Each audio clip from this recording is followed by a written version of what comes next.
Dzień dobry, witam Państwa podczas kolejnego spotkania z cyklu Inspiracje, które wyjątkowo mam przyjemność poprowadzić.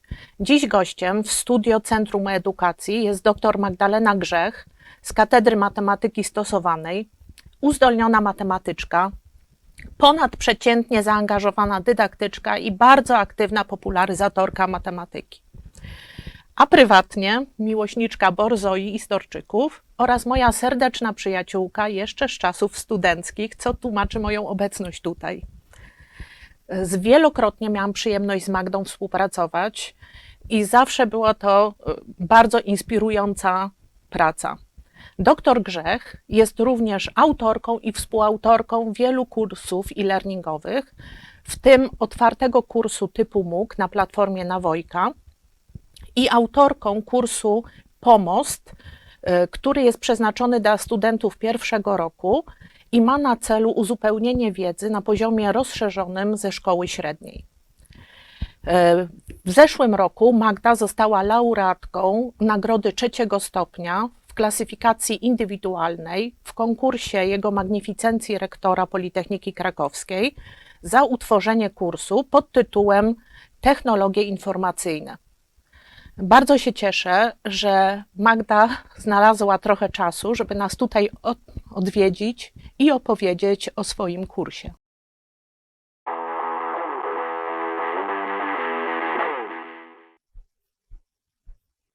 Bardzo się cieszę, że mogę przedstawić swój kurs pod tytułem Technologie informacyjne. Kurs ten przeznaczony jest dla studentów matematyki, kierunku o profilu ogólnoakademickim. Zadaniem kursu jest wprowadzenie studentów w 3 ważne dla matematyków programy. Pierwszy z nich to LaTeX, czyli program, który umożliwia tworzenie tekstów matematycznych. Kolejny Beamer pozwala na tworzenie pięknych matematycznych prezentacji. I następny SageMath to jest program, który pomaga matematykom w ich codziennej pracy. To jest taki troszkę Python dla matematyków. Ten mój kurs też dzieli się na 3 działy. Każdy z nich przeznaczony jest właśnie wspomnianym elementom. Z tym, że jeszcze nim do nich przejdę, to chciałabym coś powiedzieć o tym dziale ogólnym, w którym znajdują się warunki zaliczenia kursu, czyli taka standardowa rzecz, literatura uzupełniająca, sylabus kursu na wszelki wypadek umieściłam oraz tu znajduje się również aktywność frekwencja. Każdy student, gdy przychodzi na zajęcia, ma możliwość zaznaczenia swojej obecności.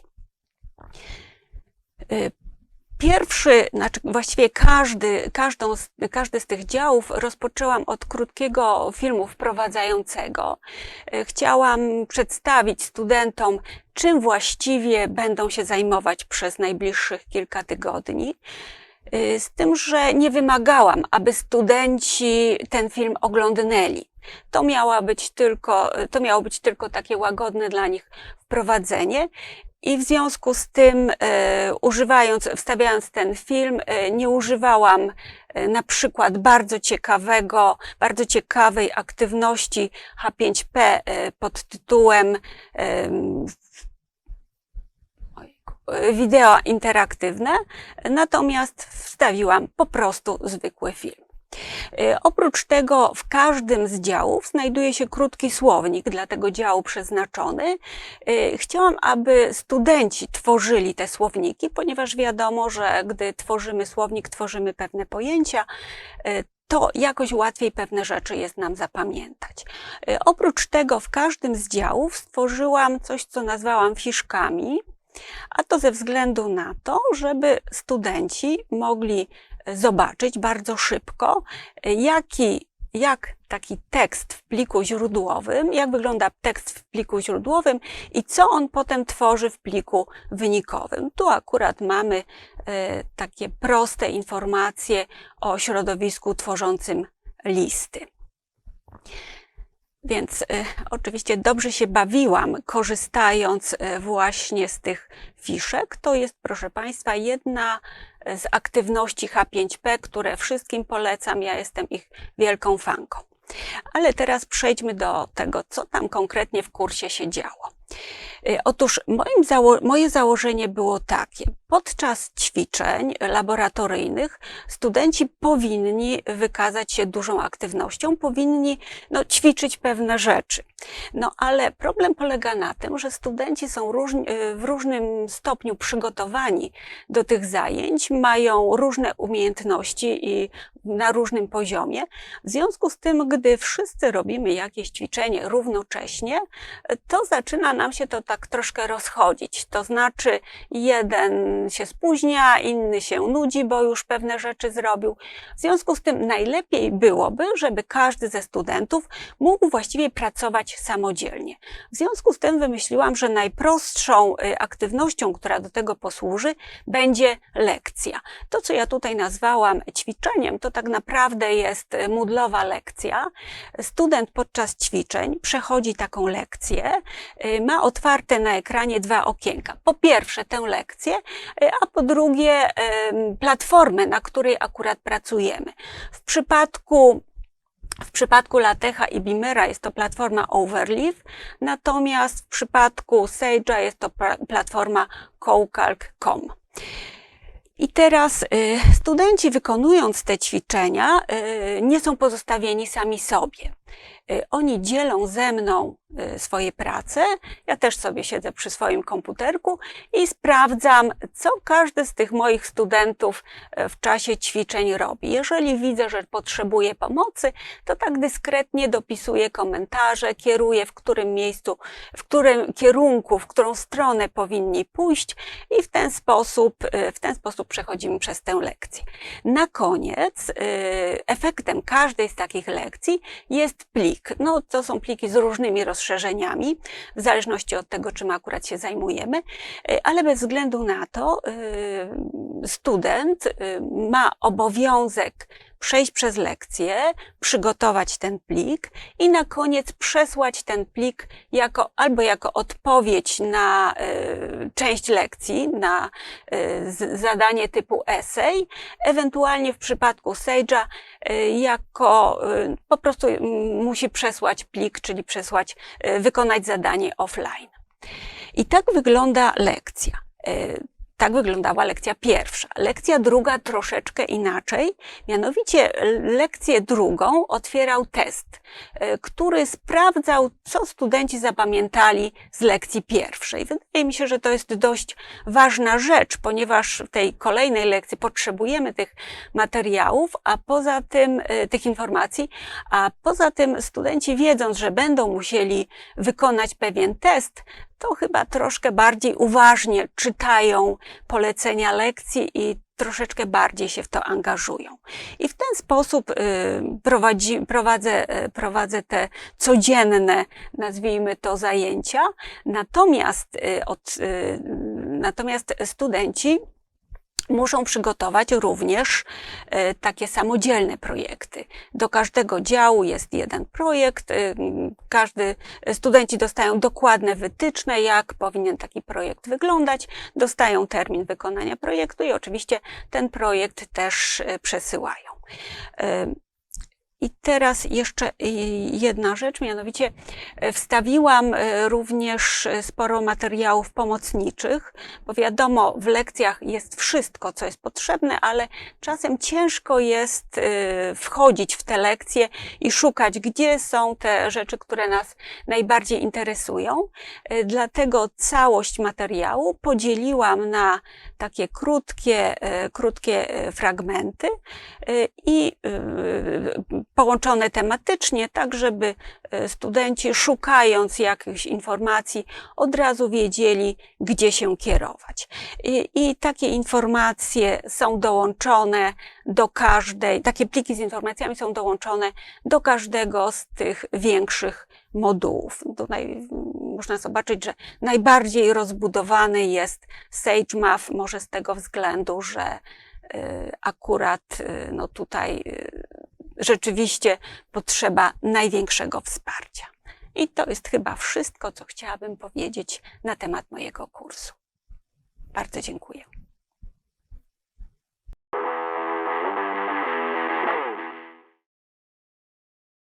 Dziękuję, Magdo, że zgodziłaś się do nas przyjść i opowiedzieć nam o swoim kursie. Ten kurs jest dla mnie szczególnie ważny, ale o tym może za chwilę. Czy mogłabym Ci zadać kilka takich bardziej ogólnych pytań? Byle nie za trudnych. No nie wiem, pierwsze pytanie może być trudne. Jak długo właściwie zajmujesz się e-learningiem? Och, to rzeczywiście trudne pytanie. No cóż, na pewno już wtedy wyginęły dinozaury. Tego jestem pewna. Smok krakowski być może jeszcze ział ogniem, ale na pewno jeszcze nie było platformy ELF.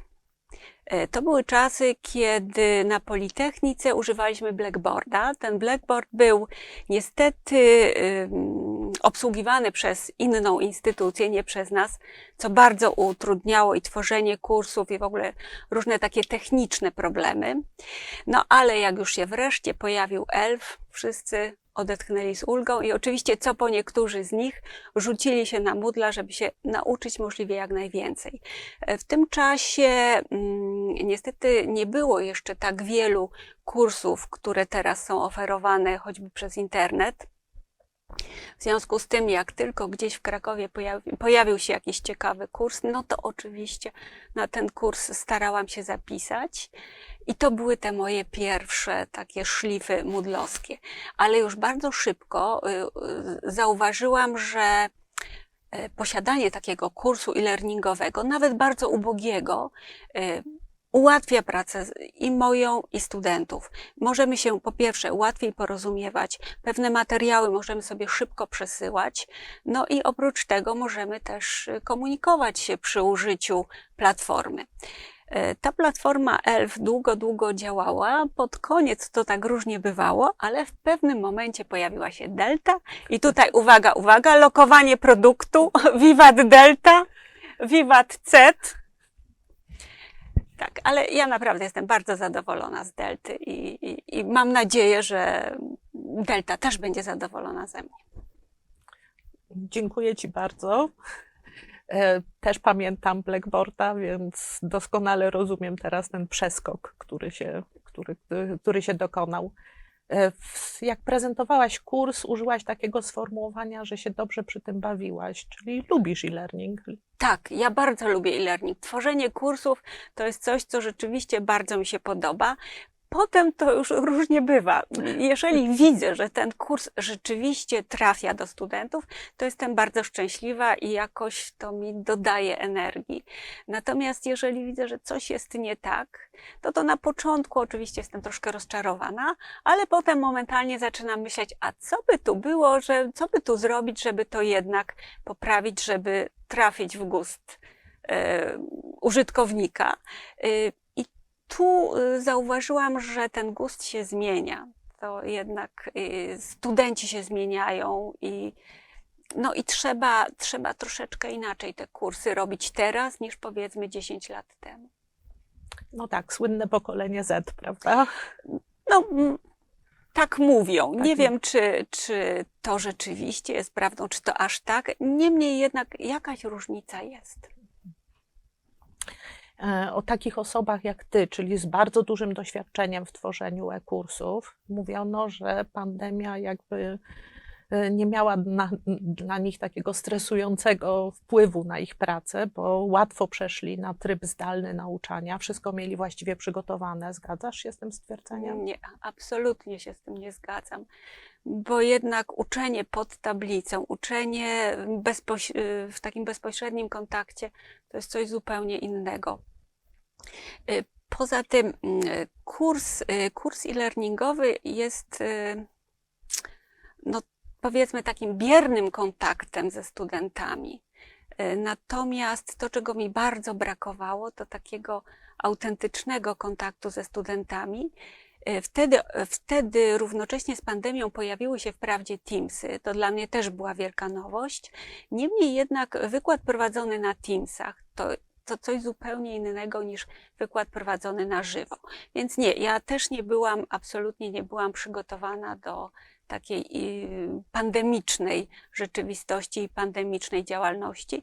Pomimo tego, że jeżeli chodzi o takie kursy e-learningowe, to muszę przyznać, że pewne doświadczenie mam. To się zgadza, ale świetnie sobie poradziliśmy z tym wszystkim. Tutaj Taką mam nadzieję, ja też tak myślę i też mam taką nadzieję i właściwie jestem pewna, że całkiem dobrze nam poszło. Jeszcze jedna taka uwaga co do Twojej prezentacji. Chciałabym się Ciebie zapytać, jakie funkcjonalności Moodle'a tak najbardziej lubisz, najczęściej używasz? Trochę po tej prezentacji mam pewne wrażenie, że wiem, ale chciałabym to usłyszeć od Ciebie. Wydaje mi się, że takim najważniejszym modułem jest moduł lekcja. Z tego względu, że zmusza użytkownika do pracy. To nie jest tylko proste przeczytanie jakiegoś tekstu, odfajkowanie, że się przeczytało, tylko to jest takie prowadzenie tego użytkownika taką drogą, jaką ja chcę. I wymaganie, żeby podczas tej drogi wykonał pewne czynności, które są dla mnie ważne i które dla niego zaplanowałam.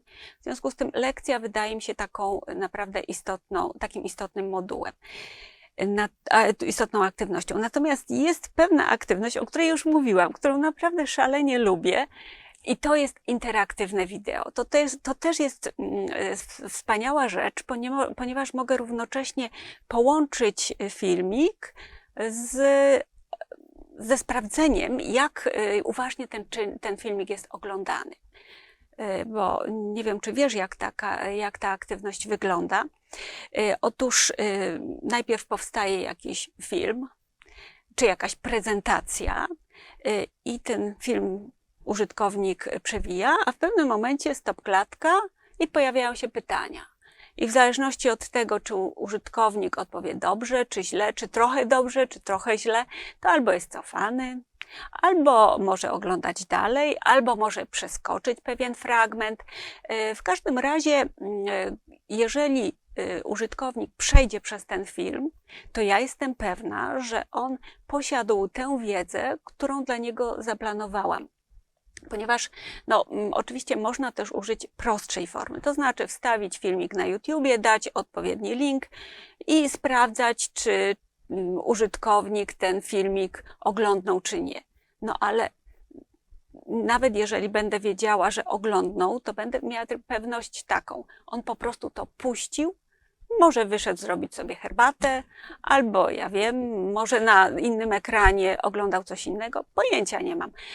W związku z tym ta interaktywność, którą zapewnia jedna H5P, pozwala weryfikować to, jak uważnie użytkownik, przepraszam, ja jestem Terry Gutenberga, jak uważnie użytkownik ten filmik oglądał. Brzmi zachęcająco i tak trochę jak lekcja, kiedy też na końcu zadajesz pytania i w zależności od odpowiedzi kierujesz na odpowiednią ścieżkę. Jak już mówiłam, studenci uczą się w różnym tempie, przychodzą z różną wiedzą, w związku z tym niektórym z nich trzeba pewne rzeczy dokładniej wyjaśnić, a inne można troszeczkę mniej potrzebują tej wiedzy. W związku z tym lekcja pozwala na tworzenie takich rozgałęzień i dostosowanie dalszych kroków do tego, co studentowi czy użytkownikowi tego kursu udało się dotychczas osiągnąć. Teraz chętnie bym przeszła do tego kursu, czyli do technologii informacyjnych. Ten kurs jest dla mnie wyjątkowo ważny. Może tutaj powiedzmy Państwu od razu, nie będziemy tego ukrywać. Po raz pierwszy w życiu będę prowadzić zajęcia, prowadzę już właściwie zajęcia z tego przedmiotu, laboratorium komputerowe. No i prowadzę je korzystając z kursu Magdy. Więc mogę się też wypowiedzieć trochę nie tylko jako prowadzący, tylko jako użytkownik tego kursu. Jest super. To znaczy, dziękuję bardzo. Powiem skromnie, tego się spodziewałam. Tak. Studentów też oczywiście o to zapytamy, ale może pod koniec semestru, ale ja już teraz przygotowując się trochę do tych zajęć, a nie musiałam się przygotowywać, bo właśnie wszystko jest zrobione, mogę to naprawdę docenić. To prowadzenie zajęć, prowadzenie tego laboratorium według tych lekcji, według tego schematu. Rzeczywiście studenci pracują w swoim tempie, niektórzy skończyli przed czasem, niektórzy wzięli tę pracę do domu. Jest to naprawdę super pomysł. Szczerze mówiąc, nie pamiętam, jak długo prowadzisz zajęcia z tego przedmiotu. Chyba 4. albo 5. rok. Czyli tak od pandemii? Nie. Zaczęłam chyba rok przed pandemią, Mhm. ale wtedy powiedzmy w troszkę innej roli. To znaczy wtedy po raz pierwszy dostałam ten kurs, ale byłam taką jakby osobą, która dopiero prowadzenia tego kursu się uczy pod okiem doktora Sławika. Bo długi czas on ten kurs prowadził sam, potem ja zostałam dokooptowana jako pomoc. I przez ten rok, gdy prowadziłam, przez ten semestr, gdy prowadziłam ten kurs, właściwie tylko te laboratoria, no właśnie miałam okazję przyglądnąć się, jak bym chciała to tak całkiem samodzielnie prowadzić. To znaczy, owszem, miałam możliwość wpływu na to, jak będą wyglądały te zajęcia laboratoryjne. Przygotowywałam takie prezentacje i te prezentacje wyświetlałam, studenci coś tam robili. No i właśnie przygotowując te prezentacje i potem sprawdzając, jak one działają, zauważyłam, że studenci w bardzo różnym tempie pewne rzeczy wykonują i uznałam, że to no nie jest najlepsza rzecz, bo jedni się nudzili, a inni już tam nie wiem, gdzieś krzyczeli, niech pani przywróci wyświetli te 3 slajdy wcześniej, bo myśmy się zgubili i nie wiemy, co robić. Więc uznałam, że najlepiej będzie, jeżeli każdy będzie miał możliwość prowadzenia, pójścia taką ścieżką, jaką chce, w takim tempie, w jakim chce. I jeszcze jedna rzecz. Niektórzy ze studentów mieli już pewne doświadczenie programistyczne, a to akurat przy tym kursie pomaga.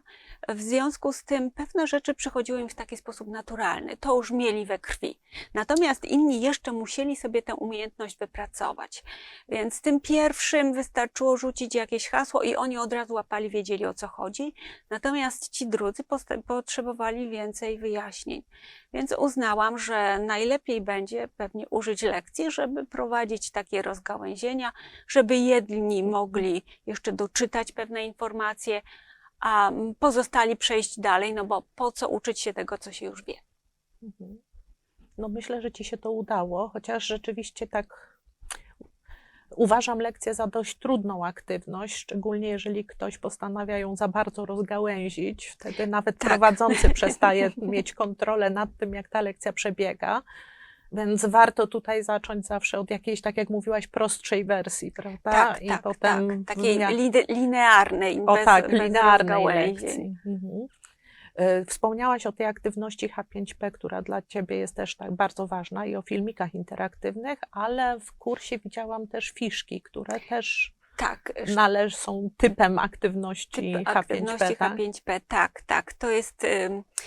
Szczerze mówiąc, nie pamiętam, jak ta aktywność nazywa się, znaczy jaka jest nazwa formalna tej aktywności, natomiast ja to nazwałam fiszkami z tego względu, że no, to są takie jakby ekraniki.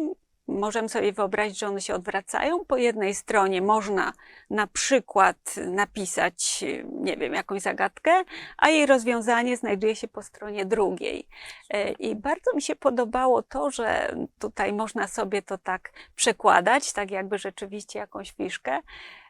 I no może nie jest to najważniejsza aktywność w tym kursie, ale taki drobiażdżek, a wiadomo, że czasem takie drobiażdżki sprawiają, że kurs jest przyjemniejszy. Ponieważ chciałam, żeby ten kurs nie był tylko takim nudnym, poważnym kursem, robimy ciągle to samo, stukamy w te klawisze i coś nam wychodzi, ale tak naprawdę nie mamy żadnej zabawy z tego. Chciałam, żeby tutaj było też coś takiego lekkiego, żeby można było, no nie wiem, tak już po prostu, jak już człowiek jest zmęczony tą lekcją, to tak sobie poklikać, popatrzeć, jak się tam nam coś rusza albo nie rusza. Więc pomyślałam, takie fiszki dla chwili relaksu będą dobrą rzeczą. No myślę, że to jest dobra zabawa też dla prowadzącego, a Oj, tak. Zadowolony prowadzący i rozbawiony prowadzący to i zajęcia lepsze, prawda? Tak, zdecydowanie. Także wszyscy korzystają. A jeszcze jakieś aktywności H5P używałaś w innych kursach może? Czy ja używałam? Kiedyś miałam wrażenie, Wydaje mi się, widziałam że w jakimś twoim tak. kursie taki przesuwany obrazek. Tak, używałam. Też nie pamiętam, jak się formalnie ta aktywność nazywa, ale jest bardzo ciekawa. Mianowicie można na siebie nałożyć 2 obrazki, dodać do tego suwak i gdy przesuwamy tym suwakiem, to jeden obrazek znika, drugi się pojawia. W związku z tym, gdybyśmy na przykład wstawili 2 zdjęcia jakiegoś krajobrazu, jedno wykonane zimą, drugie wykonane latem, nałożyli je na siebie, to możemy się dobrze bawić. Ja akurat tego użyłam chyba do innej rzeczy, bo tam studenci czy użytkownicy kursu mieli odkryć jakąś drogę w labiryncie i akurat jeden z tych obrazków to był obrazek z drogą, drugi był obrazek bez drogi. W związku z tym ktoś zainteresowany mógł sobie, przesuwając tym suwakiem, znaleźć odpowiednią drogę w labiryncie. Tak rzeczywiście używałam. A teraz tak już takie ostatnie pytanie, ale może nie pytanie, taka uwaga, bo jak się patrzy na twoje kursy, to one po prostu dobrze wyglądają. Takie są Staram estetycznie dopracowane, czyli uważasz to za ważną rzecz. w Tak, takim wydaje mi się, razie. że to jest rzecz ważna. Ja jestem matematykiem i dla mnie ważne jest porządkowanie rzeczywistości, porządkowanie wszystkiego. Ja w ogóle kocham podstawy matematyki, a tam jest dużo o porządkach. Kocham coś, co się nazywa aksjomatem wyboru, to jest takie twierdzenie matematyczne, że wszystko da się dobrze uporządkować, a skoro wszystko, to również i kurs. I zwykle, gdy sama z czymś się zapoznaję, to lubię widzieć, co tam właściwie jest. Po prostu tak rzucić okiem i od razu mieć świadomość, czego mogę się spodziewać. W związku z tym staram się używać pewnych elementów graficznych po to, żeby uczynić ten kurs bardziej przejrzystym. Także gdy użytkownik popatrzy, żeby wiedział, aha, to jest ten moduł, czy ten fragment, on się powtarza. Jeżeli się powtarza, to w takim ustalonym rytmie. Nie wiem, staram się to osiągnąć, wstawiając, nie wiem, jakieś takie poziome kreski oddzielające, robiąc wcięcia, tak żeby powiedzmy pewne elementy powtarzały się, były zlicowane wzdłuż pewnej pionowej kreski. No, tak, żeby rzeczywiście łatwo tam się było poruszać. No i staram się też to wszystko dzielić na odpowiednio duże fragmenty, żeby to nie było tak, że gdy już jesteśmy na końcu kursu, to musimy scrollować ten ekran, scrollować przez pół godziny, żeby wreszcie dojść do tej aktywności, którą teraz będziemy się zajmować. Więc tak staram się to robić. Ale też dużą rolę odgrywa grafika w twoim kursie. Tak, to jest tak. chyba takie twoje hobby częściowo. To jest moje hobby. Ja lubię tworzyć sobie takie różne obrazki, tak żeby to się troszeczkę wyróżniało, żeby ten kurs był, miał taką swoją zwartą, nazwijmy to, oprawę graficzną. Więc staram się do każdego kursu dobrać odpowiedni jakiś element graficzny, jakieś swoiste logo i potem po prostu i jeszcze jakiś kolor i pod to staram się ustawić cały kurs, tak żeby to było takie jednolite, żeby ktoś, kto wejdzie na ten kurs, otworzy dowolny moduł, wiedział, że to się jakoś łączy, że to musi należeć do tego kursu, ponieważ to jest wizualnie z tym kursem związane. Ja to naprawdę bardzo doceniam, bo teraz jak otwieram swój kokpit, to od razu, a jestem już użytkownikiem, uczestnikiem kursu Magdy w tym roku, tej edycji, to po prostu od razu widzę ten kurs, ponieważ obrazek, który można ustawić w ustawieniach kursu, jest często niedoceniany przez autorów kursu, a ładnie wygląda w kokpicie studenta, no i teraz też w moim kokpicie. No taki radosny, zielony, pełen optymizmu kolorek, taki Damy w sam radę. raz, tak, damy radę, to w sam raz dla studentów pierwszego roku. Jeszcze raz, Magda, bardzo Ci dziękuję, że zechciałaś poświęcić swój czas Było i mi tutaj bardzo nas miło. odwiedzić. Ja mam mnóstwo nowych idei i mam nadzieję, że wszyscy nasi widzowie również mogą teraz upiększać swoje kursy, chociażby stosując właśnie grafiki. Możecie korzystać z lekcji z H5P. Tak, z H5P, koniecznie z Z H5P. H5P. Oczywiście zachęcamy do kontaktu z Centrum Edukacji, które chętnie pomoże przy tworzeniu nowych kursów. Dziękujemy Państwu za uwagę i zachęcamy do zgłaszania się do konkursu Jego Magnificencji Rektora na utworzenie kursu. Do widzenia. Dziękuję.